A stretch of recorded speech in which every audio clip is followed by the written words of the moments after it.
mereka yang terkuat dan terbesar yang akan mampu mempertahankan eksistensinya, tapi dia yang mampu beradaptasi terhadap perubahan.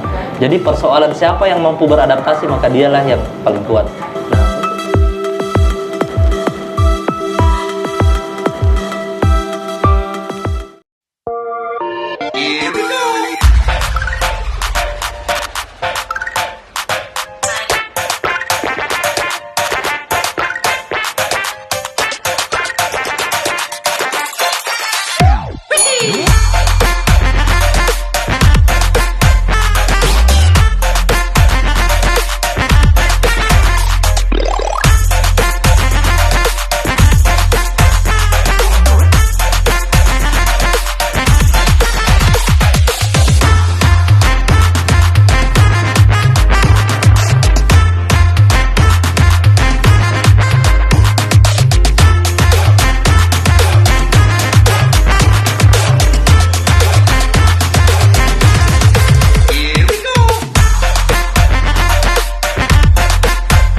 Halo, assalamualaikum warahmatullahi wabarakatuh. Saya Andi Haswansa Dade, owner dari Petalolo Cafe and Camp, atau akrab disapa Andis Petalolo. Nah, hari ini di channel TV Pare, saya diberi kesempatan untuk bagaimana bisa sharing di channel ini dan bisa semoga memberikan inspirasi untuk teman-teman semua yang menonton.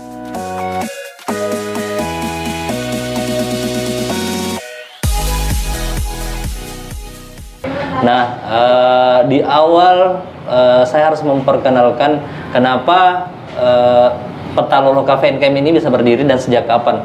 Nah, di tahun 2014, itu tepatnya di bulan 10, saya mencoba menginisiasi sebuah tempat pertemuan. Jadi awalnya adalah membuat wadah sebuah pertemuan, ya, supaya teman-teman, karena saya jujur mantan aktivis di kampus, salah satu kampus di Parepare. Saya berinisiatif bagaimana caranya untuk tetap menjaga marwah teman-teman itu, tetap kumpul-kumpul, tetap kajian. Nah, buatlah semacam tempat yang nantinya itu bisa memberikan aspirasi kepada teman-teman. Itu niat awalnya dan alhamdulillah jalan dan buka di sekitar akhir bulan 10. Nah, di akhir bulan 10 itu sejak berdiri berjalan 3-5 bulan itu mengalami omset yang bagus. Hingga di pertengahan tahun akhirnya ya lagi-lagi hampir semua bisnis mengalami di saat bisnis startup atau pemula itu mengalami kemerosotan omset yang dimana pada dasarnya dalam tanda kutip itu hampir kolaps atau bangkrut.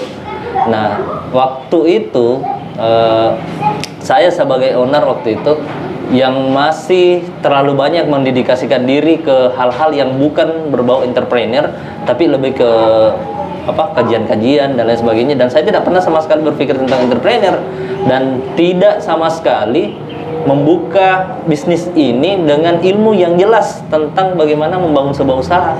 Nah, hingga ada satu riwayat atau ada satu cerita yang mengatakan bahwa hal-hal yang misalkan kita tidak berada dalam fokus itu, maka sesuatu yang terjadi dua hal. Kalau tidak sedang jatuh atau mungkin mendapat keberuntungan. Saya tidak mendapatkan keberuntungan tapi lebih ke jatuh waktu itu. Akhirnya bangkrut. Jadi di tahun pertama itu sempat bangkrut. Nah, saya tetap membuka karena dalam tanda kutip waktu itu saya masih muda dan belum menikah waktu itu ya, di 2014. Saya terlalu egois untuk bisa mempertahankan usaha karena masih malu kalau menutup usaha. Pokoknya bertahan. Jadi saya bertahan karena faktor ego. Jadi di niat awal itu persoalan ego. Jadi teman-teman, adik-adikku atau teman-teman muda yang bergelut di entrepreneur, sebaiknya berpikir dulu ya. Ini mudah-mudahan jangan seperti apa yang saya alami, bahwa membuka usaha itu semata-mata tidak pada hal tentang semangat saja. Tapi ingat, ada hal yang paling penting, yaitu bagaimana teman-teman tahu betul, tahu persis apa yang ingin Anda lakukan gitu. Nah, akhirnya saya belajar di 2015 akhir. Saya belajar bertemu dengan orang-orang dan saya ketemu dengan salah satu senior saya, salah satu mentor saya, dan dia mengajak saya dalam satu komunitas dan komunitas bisnis ya. Dan di situ kami belajar secara penuh, belajar dan belajar. Akhirnya saya paham bahwa ternyata di alasan kenapa saya bangkrut sampai 2 kali loh, sampai 2 kali selama perjalanan bisnis. Alasan saya bangkrut karena persoalan niatnya yang salah, dan juga yang kedua saya tidak membangun lingkungan bisnis gitu. Jadi untuk teman-teman yang lain yang ingin membuka usaha, yang pertama adalah tadi niat, yang kedua adalah bangun lingkungan bisnisnya. Nah, setelah itu ketemulah dengan teman-teman pelaku usaha yang lain, dan alhamdulillah karena sharing bisnisnya jadi, akhirnya mental dan mindset bisnisnya pun juga ikut berkembang.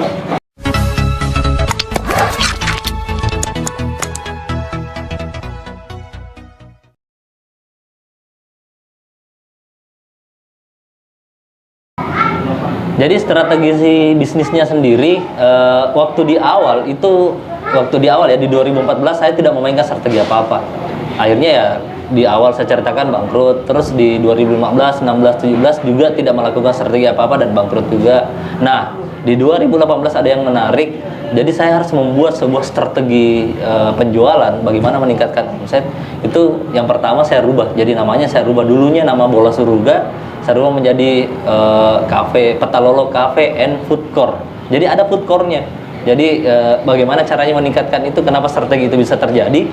Karena saya merasa bahwa kalau saya atau kafe atau usaha saya ini membuat makanan dan minuman, itu akan menggerus banyak bahan-bahan atau banyak ingredient, banyak hal-hal ya yang pada dasarnya itu membuat cash kita akan terkuras. Contoh ya, kalau saya siapkan makanan seperti dulu ya, ada burger, saya siapkan burger.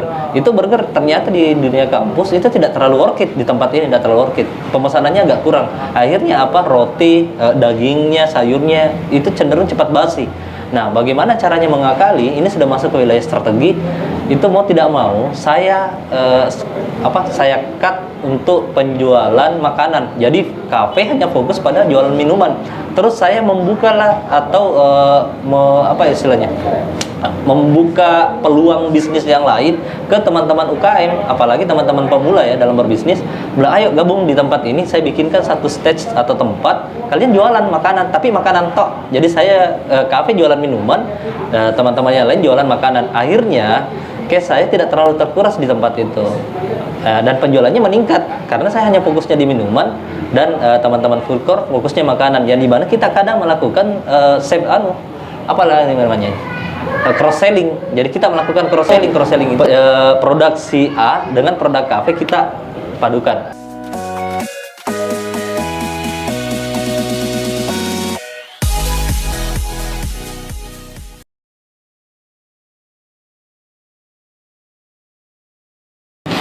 Untuk modal sendiri di awal saya memakai tabungan, itu sekitar angkanya 25 jutaan.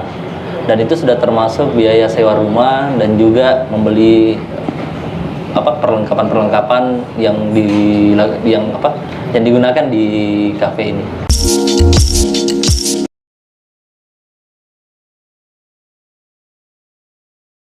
Terkait prospek bisnisnya sendiri, saya jujur di tempat ini kenapa saya pilih, karena lokasi ini terletak di sekitaran 3 kampus besar di Kota Parepare, dan itu saya harus maksimalkan. Terkait persoalan bagaimana caranya menggali marketnya jelas sekali adalah mahasiswa. Namun ini akan mengiris, jadi market itu terkadang kalau kita memainkan sebuah strategi market, itu seperti kayak pisau bermata dua, dia akan mengiris kedua sisi. Karena persoalannya kalau saya fokus ke market mahasiswa, seperti saat ini kondisinya yang sedang pandemi, kampus-kampus pada libur. Akhirnya saya harus mencari market baru. Dan ini kembali menjadi masalah ya, tergantung lagi. Jadi saya tetap melakukan selalu terus-terusan setiap minggu itu evaluasi. Saya rasa itu.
Oke, pada umumnya ketika kita berbisnis pasti semua orang mengalami tantangan dan masalah. Nah, ini tergantung bagaimana problem solvingnya teman-teman. Nah, saya pernah mengalami hal itu. Mungkin beberapa teman-teman pengusaha juga pernah mengalami. Nah, yang paling berat selama perjalanan bisnis saya, yang paling berat itu adalah ketika mengalami bangkrut yang kedua kalinya. Jadi di awal saya ceritakan tentang bangkrut pertama, dan bangkrut kedua itu sudah hampir tutup, dan itu sudah sama sekali cashnya tidak ada, pokoknya, dan saya juga tidak persiapkan pelampung, karena pada dasarnya semua bisnis harusnya ada pelampungnya. Nah, saya tidak ada sama sekali, dan itu saya alami di saat saya memiliki seorang istri dan masih memiliki bayi. Jadi saya sudah nikah dan sudah punya bayi, dan itu betul-betul sudah harusnya sudah ditutup. Tapi di saat itu saya sempat cerita dengan orang tua saya, ya, bapak almarhum. Dia bilang gini, nah, berbisnis itu selalu ada kendala, tinggal bagaimana kau untuk menyelesaikan itu. Apakah kau mau mundur atau tetap maju? Jadi saya merasa bahwa waktu itu di saat saya sudah mulai jatuh dan menyerah, ada sosok orang tua yang mengingatkan bahwa tetap optimis, tetap jualan atau tetap bekerja, tetap lakukan bisnisnya, perjalanan bisnisnya. Karena persoalannya gini, andai kata waktu itu saya nyerah atau tidak melakukan apa-apa, otomatis saya tidak akan mendapatkan apa-apa gitu. Dan jadi orang tua pada dasarnya menjadi salah satu penyemangat saya atau motivasi saya di saat saya sedang jatuh. Jadi penyelesaiannya waktu itu ya semua masalah kembali saya perbaiki. Karena persoalannya gini, ketika ada satu persoalan di dalam bisnis atau masalah, sebenarnya bukan masalahnya terletak pada apa yang terjadi di usaha kita sendiri, tapi lebih kepada bagaimana ownernya. Saya ingat gini, mentor saya, semua pebisnis itu punya mentor. Salah satunya saya juga ada mentor. Saya ditanya, sempat melakukan pertemuan, sharing, konsultasi.